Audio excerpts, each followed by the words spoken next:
El historiador se distingue del novelista por el hecho de que no inventa lo que cuenta, sino que reconstruye el pasado a través de documentación a la que debe atenerse según ciertos criterios rigurosos, y su capacidad se mide en cómo sabe utilizar esa documentación disponible. En el pasado, los historiadores leían y aprovechaban los libros de historia.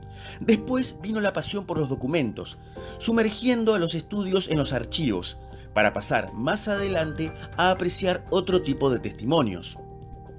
En la medida en que la disciplina histórica avanzaba, en el siglo XX se comenzó a considerar que si bien había que utilizar los textos, no alcanzaba solamente con los documentos de archivo. Un poema, un cuadro, y si nos acercábamos más a fenómenos contemporáneos, un afiche propagandístico, una película o una canción, fueron considerados documentos, testimonios de una historia viva pero sobre todo humana. Es por ello que hoy vamos a analizar el concepto de fuente y su clasificación. En primer lugar, es necesario definir qué entendemos por fuente histórica. Por ello, vamos a utilizar la definición propuesta por el historiador español Julio Aróstegui. Según este autor, fuente histórica sería todo aquel objeto material, instrumento o herramienta, símbolo o discurso intelectual que procede de la creatividad humana, a cuyo través puede inferirse algo acerca de una determinada situación social en el tiempo. Las fuentes, entonces, son cualquier testimonio, escrito, oral, material, que nos permite la reconstrucción, el análisis y la interpretación de los acontecimientos históricos. Las fuentes históricas constituyen la materia prima de la historia. Ahora bien, esta definición indica el carácter extremadamente amplio y heterogéneo de una entidad como la que llamamos fuente.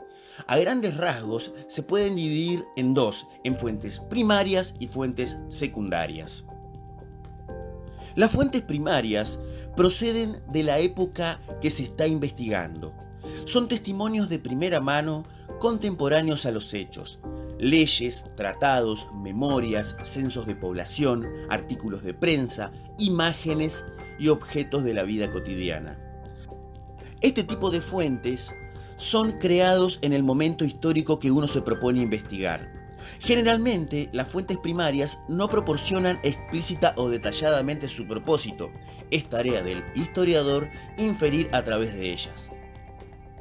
Las fuentes secundarias, en cambio, son aquellas que han sido elaboradas con posterioridad al periodo en el que se está estudiando y son obra de historiadores. Fundamentalmente, son los libros de texto, los manuales, los estudios científicos y artículos de revistas especializadas. También son fuentes secundarias los gráficos y los mapas temáticos realizados con datos primarios. Ahora bien, una vez definido qué son fuentes primarias y secundarias, según el soporte en el que se presentan, pueden clasificarse en fuentes escritas o textuales. Son las fuentes más habituales y pueden ser primarias o secundarias. Las primarias son los documentos jurídicos y textos oficiales, las memorias, crónicas, censos, registros parroquiales, cartas, diarios privados, prensa, etc. La secundaria, como dijimos, son libros de historia y otros trabajos de historiadores. Fuentes gráficas y estadísticas. Normalmente son fuentes secundarias en las cuales muestran datos numéricos sobre determinados temas de carácter económico, demográfico o climático. Son fuentes de información cuantitativa y se representan habitualmente en forma de tabla de datos o gráficos. Fuentes iconográficas. Son fuentes primarias e incluyen cualquier tipo de imágenes: la pintura, la fotografía, los grabados, las ilustraciones y los carteles, caricaturas o cómics. Fuentes cartográficas. Son los mapas. Raramente son fuentes primarias. Los mapas tienen un lenguaje específico que es necesario poder interpretar, para lo que se debe adjuntarse una clave con el significado de los símbolos, los colores o las tramas utilizadas para su realización. Los mapas históricos son temáticos y de dos tipos: sincrónicos o estadísticos, que explican la situación en un momento determinado, y diacrónicos o dinámicos, que explican la evolución de una situación histórica y los cambios que se han producido. Fuentes materiales. Restos materiales y construcciones, objetos personales, herramientas, monedas, armas, objetos decorativos. Son fuentes primarias y proporcionan información sobre diversos aspectos como por ejemplo el poder, la riqueza, la sociedad, la vida cotidiana y las costumbres, los gustos y las modas. Fuentes orales. Pueden ser testimonios directos o grabaciones en diferentes soportes. La entrevista es la fuente más habitual, pero también se incluyen los discursos, los programas de radio, las canciones, los cuentos. Por lo general son fuentes primarias.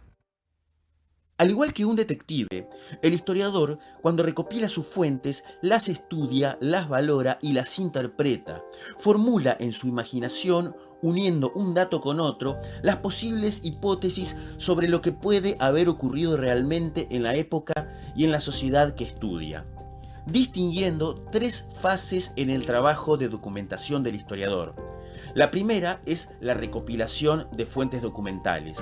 La segunda es un análisis crítico de estas fuentes y la tercera es la interpretación y la utilización de las mismas. No debemos olvidar que toda fuente, todo escrito, tiene cierta intencionalidad. Aunque la mayor parte de las fuentes históricas son exclusivamente informativas, en algunas, como por ejemplo en las caricaturas, los discursos políticos o en algunos artículos de prensa, se observa una clara intencionalidad crítica o satírica. Por su parte, las fuentes jurídicas o legislativas tienen una intencionalidad y función normativa y reguladora.